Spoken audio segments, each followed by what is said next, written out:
This time I'll write with an AVNation special, The Road to ISE. ISE Integrated Systems Europe 2023 comes your way January 31st through February 3rd in beautiful Barcelona, the FIRA. With us to discuss the show itself and the fact that registration is now open. Of course, Mr. Mike Blackman. Welcome, sir. Thank you for having me again, Tim. This is the second time around in the FIRA in Barcelona.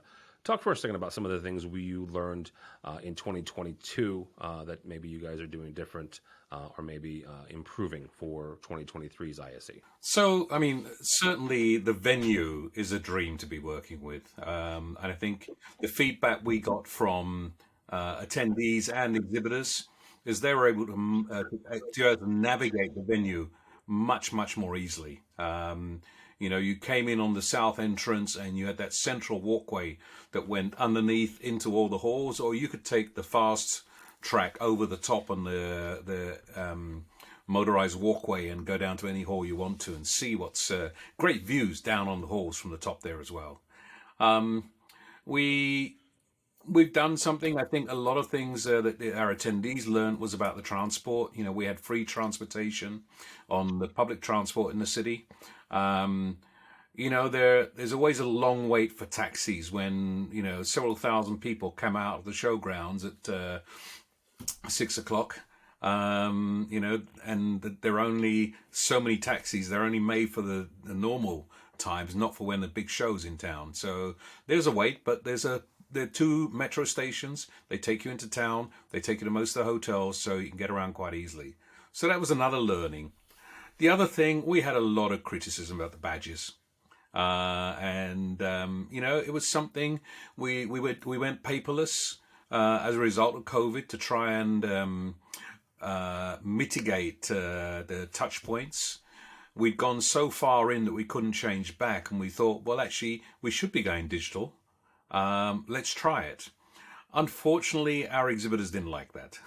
A lot of attendees liked the idea. Maybe it was a case of being anonymous, but the exhibitors quite rightly said, look, we don't know who we're talking to. And when you haven't seen somebody for a couple of years, and I know it's like me, I've got a really bad memory for faces sometimes. I recognize the face and I'm trying to put a name to it, and taking a sneak peek at that badge really helps. So I agree with them and say, yeah, we should be doing this. Some way we have to find a solution about going digital.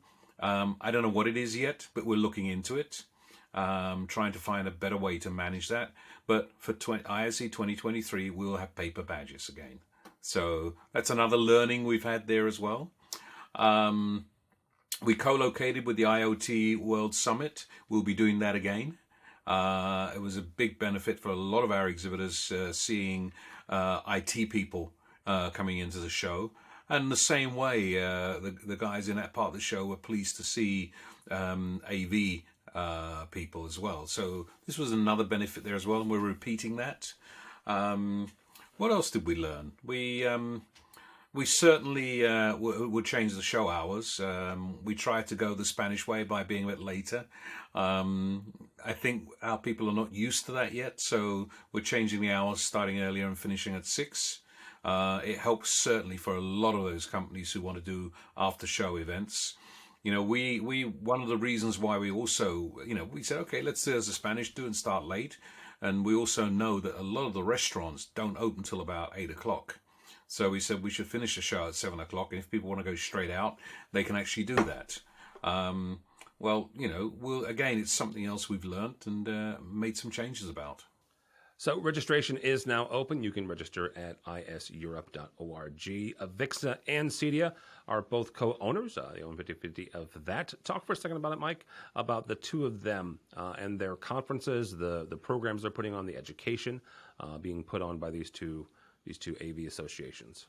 So when we started, in the past, what we've actually done is all the conferences have been managed by the ISE staff, and training and education or development has been handled by the associations. We had a bit of reorganization, and we're looking in to see how do we manage conferences.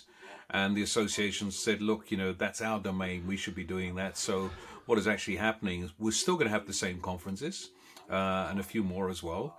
And this is going to be both all conferences and education and professional development will be handled by the associations.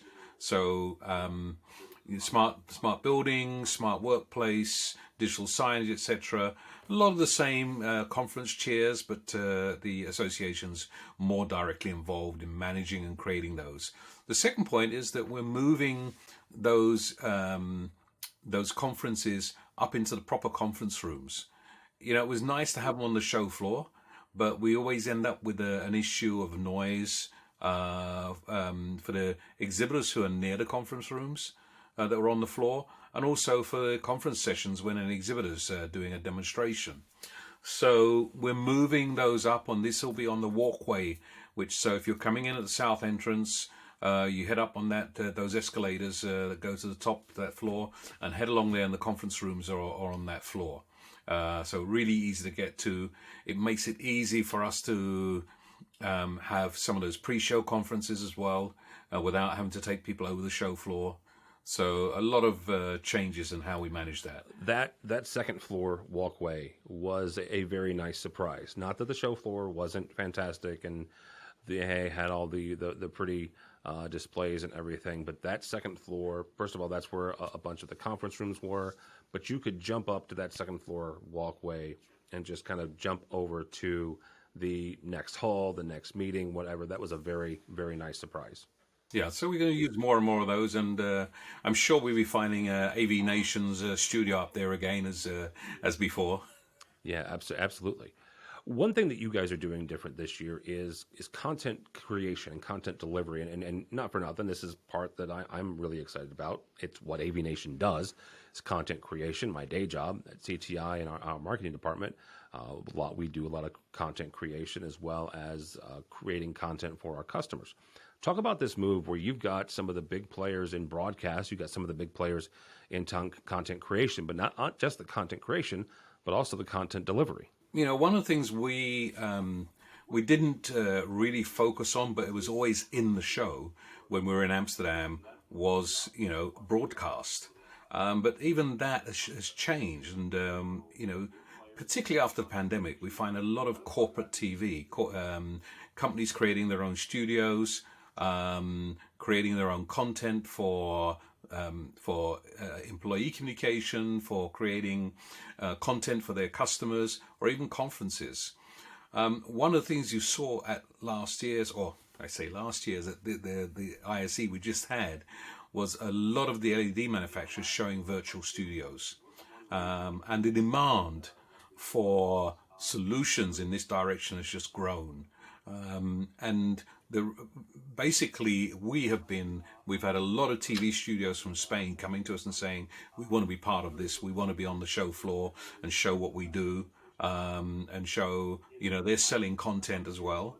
So we have created one section. This will be this year in Hall 6, next to digital signage. It's related to that as well, so quite well placed there. And you'll see companies who are showing solutions in this direction.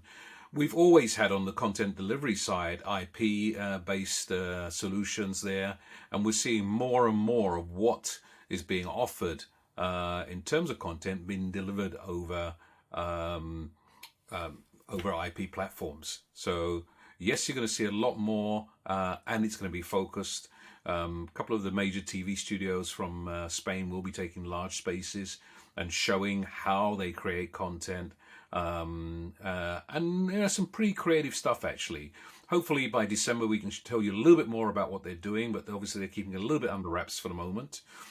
We are aware of some of the ideas, and I would tell you it is spectacular. There's going to be more to tell you as we get closer to the show on that as well. Certainly we're covering the whole bandwidth from TV broadcasting all the way down to people creating YouTube videos and podcasts, etc., and all the solutions, platforms, equipment that you can use and show there. All right, iseurope.org is where you can find Integrated Systems Europe. Mr. Blackman, as we wrap up here, what's one reason somebody should go to ISE 2023? If you are in the AV business, whether you're a manufacturer, a distributor, or an integrator, custom installer, this is the number one show in Europe. It's the largest AV show in the world. And we have the fortune being at the beginning of the year. You want to see new things, you want to see what's coming on the market, you will see it at ISE. And if you're an end user, a corporate end user, and you want to look at what you should be doing, how you can digitally transform your business, come to ISE. Thank you, Mr. Mike Blackman. How do people connect with you or connect with ISE? You can find me on LinkedIn, Mike Blackman. You can get me on Twitter, ISE_Mike.